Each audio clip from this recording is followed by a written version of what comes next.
Pada pertemuan yang lalu, kita sudah membahas tentang gerabah yang berasal dari Madura.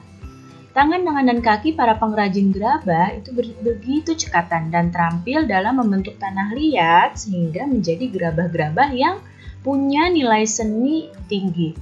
Dari situ, kamu bisa melihat betapa rangka dan otot, khususnya tangan dan kaki para pengrajin tersebut mampu berfungsi dengan baik. Apa yang akan terjadi jika salah satu organ gerak tersebut tidak dapat berfungsi sebagaimana mestinya? Apa yang terjadi dengan para pengrajin tersebut? Apakah masih bisa mereka memproduksi gerabah dengan baik apabila tangan dan kakinya tidak berfungsi sebagaimana mestinya? Iya, mereka pastinya akan terhambat dalam memproduksi gerabah jika organ geraknya mengalami gangguan. Sekarang amati kedua gambar berikut. Di sini ada dua gambar ya. Nah, kalian coba perhatikan, gambar manakah yang menunjukkan tulang yang masih berfungsi dengan normal? Tulang yang bentuknya masih normal. Betul, gambar yang sebelah kiri, gambar yang ibu tunjuk dengan panah ini. Sedangkan gambar yang kanan, ini gambar yang bentuk tulangnya sudah tidak normal karena sudah membungkuk ya. Kalau yang sebelah kiri ini tulangnya masih tegak, kalau yang sebelah kanan tulangnya sudah membungkuk.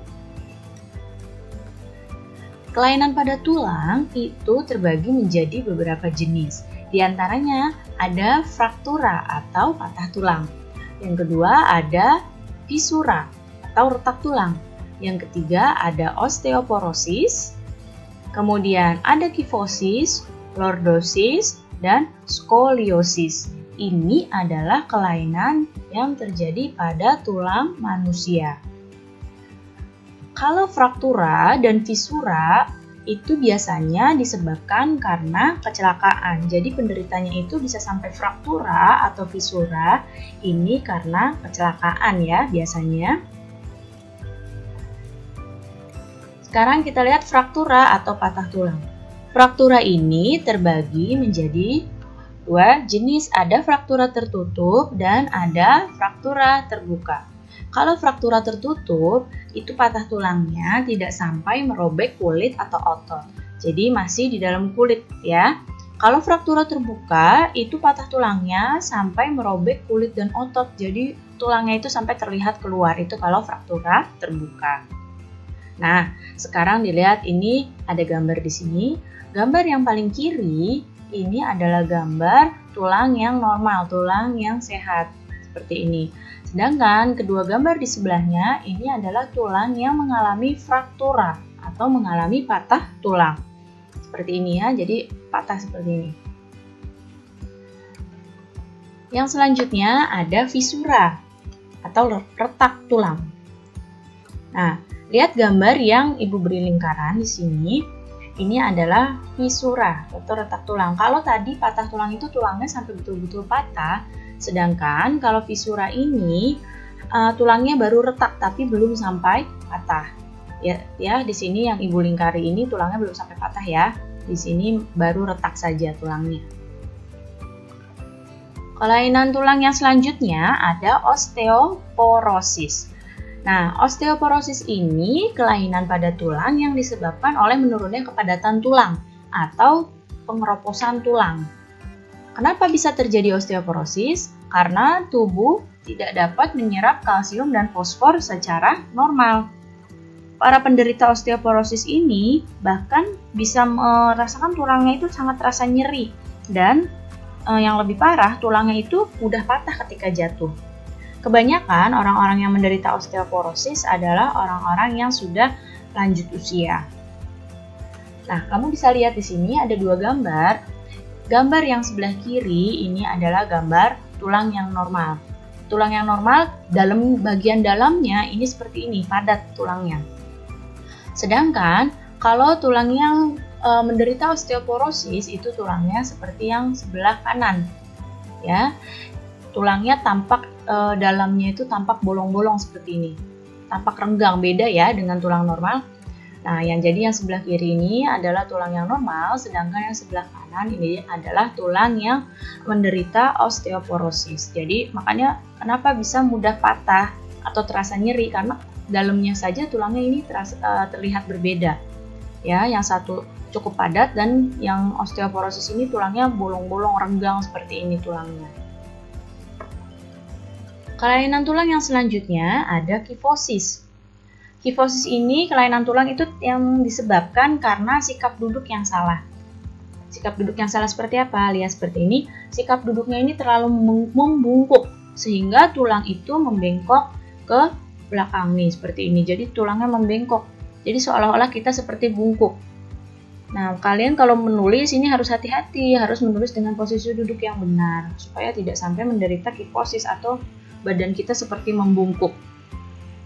Kemudian lordosis. Nah, kalau lordosis ini kelainan tulang punggung yang bengkoknya itu ke arah depan. Kalau kifosis itu bengkoknya ke arah belakang, kalau lordosis itu membengkoknya ke arah depan. Lihat nih bedanya ya. Kalau kifosis membengkoknya ke belakang, kalau lordosis itu membengkoknya ke arah depan. Lihat pada gambar tulangnya ini, lihat panahnya ya, ini membengkoknya ke depan. Kalau kifosis ini membengkoknya ke belakang. Satu lagi ada skoliosis. Skoliosis ini kelainan tulang punggung yang membengkok ke arah samping tubuh. Nah, seperti ini. Ini penderita skoliosis, bentuk tulangnya itu seperti tulang belakangnya itu seperti huruf S, mirip-mirip huruf S. Nah, lihat tulangnya membengkok seperti ini. Ketiga, kelainan tulang ini, kifosis, lordosis, dan skoliosis ini disebabkan karena posisi duduk yang salah contohnya ketika sedang belajar, ketika sedang bekerja. Ini posisi duduknya salah, kalau terus-menerus bisa menderita seperti ini, ya. Lalu bagaimana sih sikap duduk yang benar itu supaya tidak sakit kifosis, tidak menderita lordosis, atau supaya kita tidak menderita skoliosis? Bagaimana ya sikap duduk yang benar? Perhatikan nih sikap duduk yang benar. Nah, dua gambar yang sebelah kiri ini menunjukkan sikap duduk yang salah.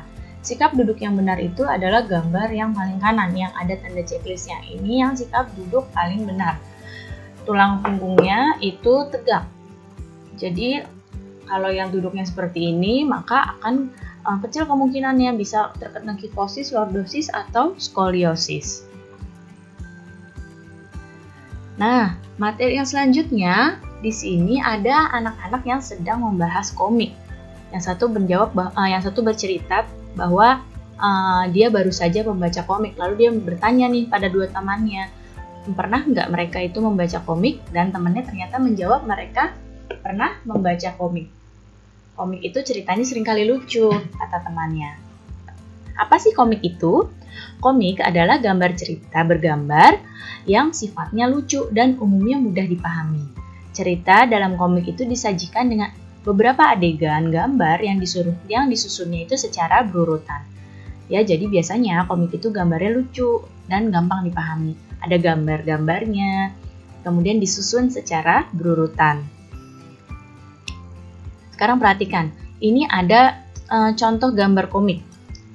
Nah, di sini ada gambar dan ada kata-katanya. Ini seperti ini ya, komik ya. Nah, yang ditunjuk dengan panah, ini salah satunya nih, ini disebut dengan balon kata. Nih, Ibu lihat panahnya ya. Ini disebut dengan balon kata yang dalamnya ada tulisan-tulisannya. Gambar dan ada tulisan-tulisan seperti ini. Nah, yang ada tulisan-tulisan seperti ini disebut dengan balon kata.